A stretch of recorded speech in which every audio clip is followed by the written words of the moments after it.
tumepata swali kutoka kwa ndugu yetu, yeye anaitwa Saidi kutokea maeneo ya Zanzibar. Anasema kwamba katika familia yao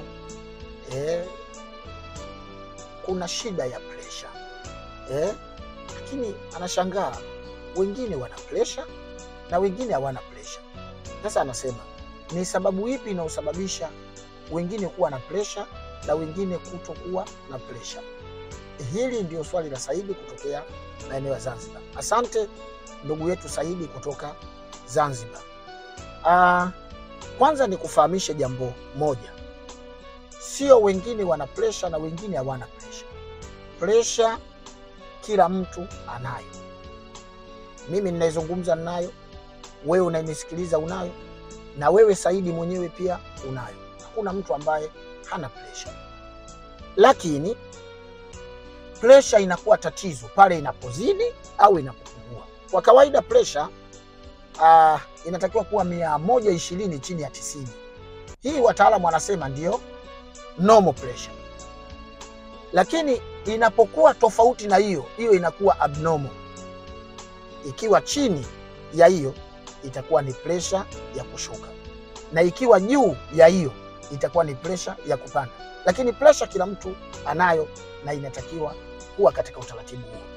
Sasa jambo la muhimu ni kujua kwa nini inapanda na kwa nini inashuka, hao ndugu zako au hiyo familia yako.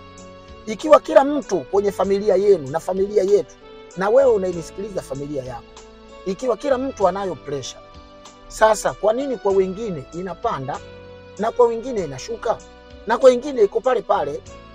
Manake ikiwa pale pale pressure haisumbui, hiyo normal inayotakiwa 120 chini ya 90. Lakini ikipanda inasumbua kwa sababu imepanda, ikishuka inasumbua kwa sababu imeshuka. Inayopanda inaitwa hypertension na inayoshuka inaitwa hypotension. Yani inayopanda inaitwa high blood pressure na inayoshuka inaitwa low blood pressure. Kwa nini low blood pressure? Kwa sababu pressure ni kitu kinachohusika na damu.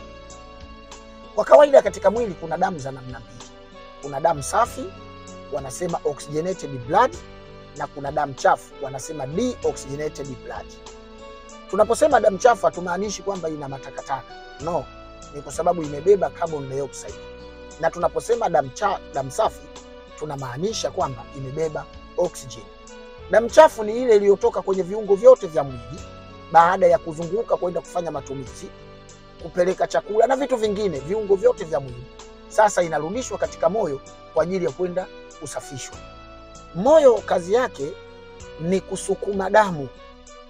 Moyo hausafishi damu. Damu inasafishwa na mapafu.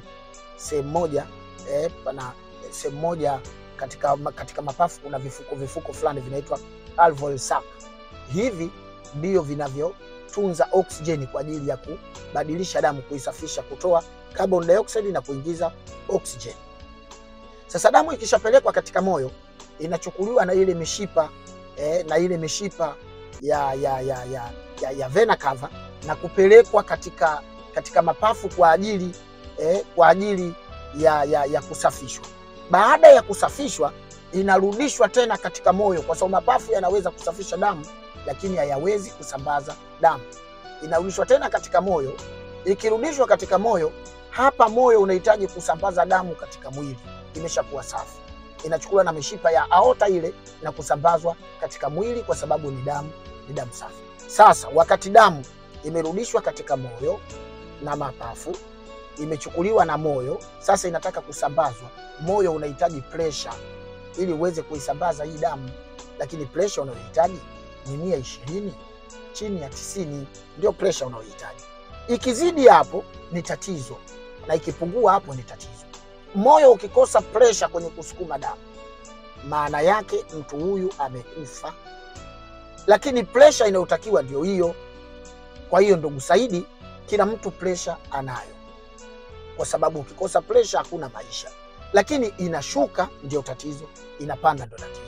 Pressure inashuka kwa sababu mbalimbali na inapanda kwa sababu mbalimbali, ikiwemo vyakula vya mafuta vinakaa katika mishipa ya damu, ile cholesterol. Ndio maana watu wanaambiwa punguza ulaji wa mafuta, yanakaa katika damu.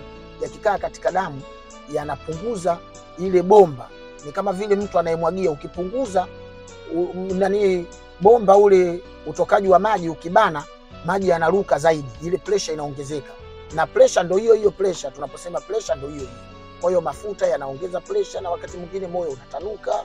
Kutokana na hivyo pressure inapungua, ikitanuka inapungua, ikibana pressure inaongezeka. Kwa hiyo ulaji wa vitu vya mafuta, vitu vyenye chumvi nyingi, vitu vya namna hiyo, pressure inasababishwa na ulaji. Lakini pia uzito kupita kiasi. Uzito kupita kiasi, obesity, uzito kupita kiasi unachangia kwa kiasi kikubwa kupata tatizo la pressure. Kama kuna kitu kinachoua, kinachopoteza uhai kikatili, basi ni pressure. Watu wengi wameanguka kwa sababu ya tatizo la pressure. Na watu wanaoanguka kwa sababu ya pressure, mtu anadhani amerogwa. Ukienda kule kwetu Uswahilini, mtu anaonekana akatupiwa mdudu, yani majini. Hapana, pressure ina mambo mengi sana. Kwa sababu pressure inaweza kumfanya mtu akili zake zikaweuka, akataka kupiga kelele, akataka kukimbia, akataka kufanya mambo mengi ya ajabu kwa sababu ya shida ya pressure. Asante ndugu Saidi, hiyo ndio pressure na inapatikana hivyo na sababu zake ndio hizo, lakini kila mtu anayo. Ikishuka ndio tatizo na ikiongezeka ndio tatizo. Sisi ni Kimimbi Herbal Clinic. Kama una swali lolote unataka kutuuliza, tuandikie hapo chini kwenye comment swali lako, nasi tutakujibu kwa tiba pamoja na ushauri. Karibu sana kwenye vituo vyetu, karibu.